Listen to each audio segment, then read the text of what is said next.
Just a quick note. Please excuse any pronunciation issues, as I'm Vietnamese and English isn't my first language. I'm using Google's voice reader to make sure my thoughts come across clearly.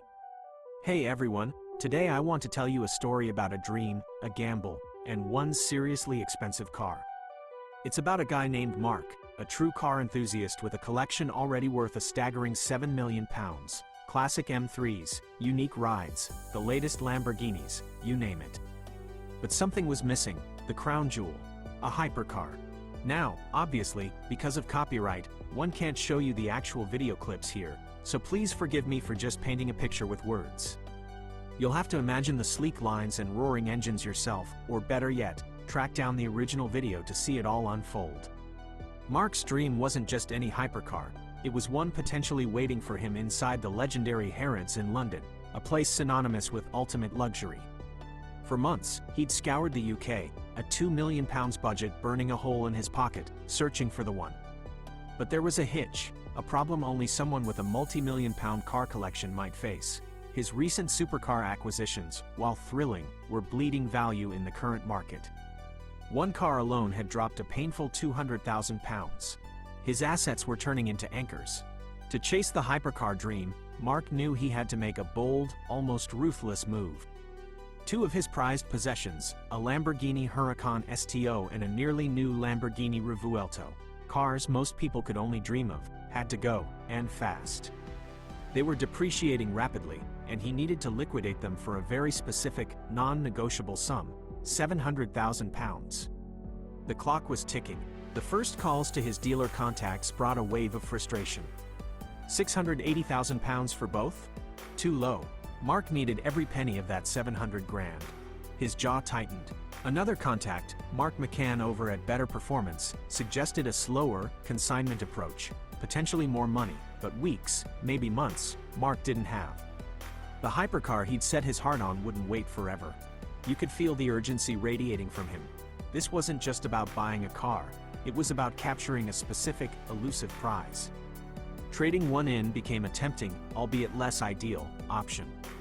In a final push, Mark reached out to Lewis Reed, also from Better Performance, hoping for a breakthrough. This led him back to Mark McCann. The negotiation was tense. McCann's improved offer of £685,000 was close, tantalizingly close, but still short. Mark held his ground. You could almost picture the back and forth, the calculated weighing of values versus desire. Finally, a deal was struck, £700,000 on the nose, the exact figure Mark needed. The catch?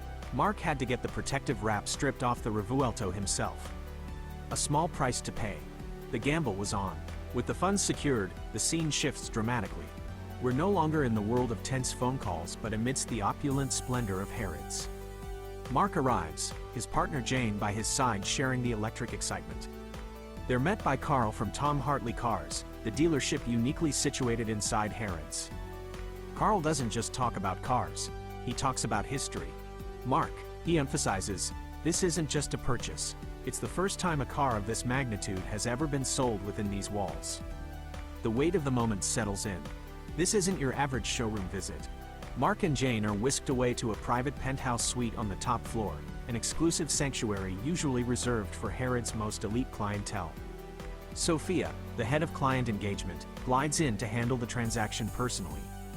Even amidst this luxurious bubble, Mark, ever the savvy buyer despite the millions involved, mentions running a background check using Car Vertical, ensuring his dream machine had a clean past. And then, the moment of truth. The hypercar Mark had navigated this financial tightrope for. The reason for selling two incredible Lamborghinis is revealed, a breathtaking McLaren P1.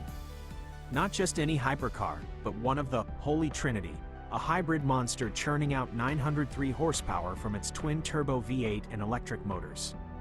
One of only 375 ever made. He notes with satisfaction it was the top choice in his Instagram poll, a connection with his audience even in this deeply personal purchase. The dream was real, sitting right there. But owning it was one thing, getting it out of Harrods was another entirely. The excitement shifts to a new kind of suspense, logistical chaos. Metal detectors ripped out, the massive front doors of the iconic store physically removed. Even a priceless classic Lamborghini Miura had to be carefully maneuvered out of the P1's path. You see Dave and the Harrods team working meticulously, the stress palpable as they guide the multi-million-pound masterpiece through impossibly tight spaces. Finally, after navigating the financial hurdles and the physical maze of Harrods, Mark is behind the wheel. He successfully pilots the McLaren P1 onto the bustling streets of London, its engine a low growl against the city noise. The relief washes over him, quickly replaced by pure exhilaration.